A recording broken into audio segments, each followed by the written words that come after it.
Ben xanım sahibkarlara, Azərbaycanın adını təmsil edən xanım sahibkarlara, mənəviyyətiyle, qüruruyla, duruşuyla, birçok istiqamətdə təmsil edən qadın sahibkarlara imrənirəm və onlarla qürur duyuram. Bunların da başında gelenlerden biri Rəhmə xanımdır.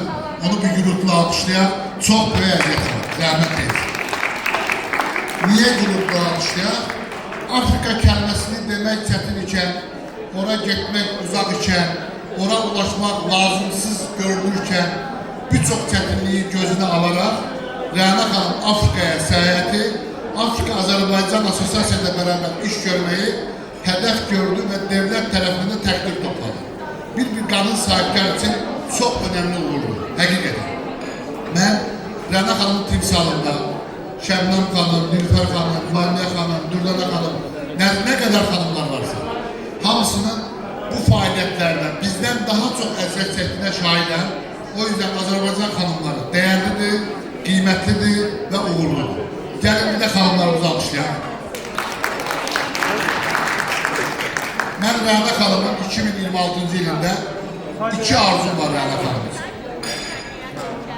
3 arzum var Rəhmə xanımız. Üçüncünü düşünmürdüm, gülümseme düşünmez olurdu. Birinci arzum Şəbnəm xanımla Nilüfer xanımın arzusudur, evlenmesi. İnşallah hep sizinle evlenmeli. Alkışlayın evlenmesin. Hamının arzusudur, evlendireceğim. Çünkü beğendim. İki diğer arzum, Rəhmə xanım bizi birçok istiqamette, önemli yerlerde temsil edebileceğine inanıyorum. İnşallah Afrika sahipkarlarla işbirliğiyle ticari bölgede prezidentimiz tarafından təqdir alacağına da inanıram. 2006 için çok değerli. Çünkü kadın sahipkar olarak 166, French Coffee, bizim Eşref Bey, bunlarla beraber bak biz cesaret edip gidebilmedik. Təəssüf ki o hanımlar ağırlıklı ve beylerimiz de var, Eşref Beyler. Cesaret edip Afrika'ya gitmeleri, orada bizi temsil etmeleri, önemli bir görüşler geçirmeleri çok balaca iş değil, bunu bilin yani. O görüşlerde de çok önemli neticeler alacaklar. Şahsen biz Efyo'dan kofe ithal edeceğiz, onun vesilesiyle inşallah.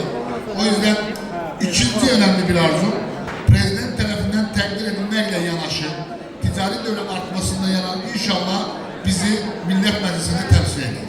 Çok kıymetli, değerli Rəhmə xanımız. Rəhmə xanım birçok çətinliğe rağmen, birçok özünü anlatabilmemesine rağmen, mertliğiyle, duruşuyla, sıkıntılara bakmadan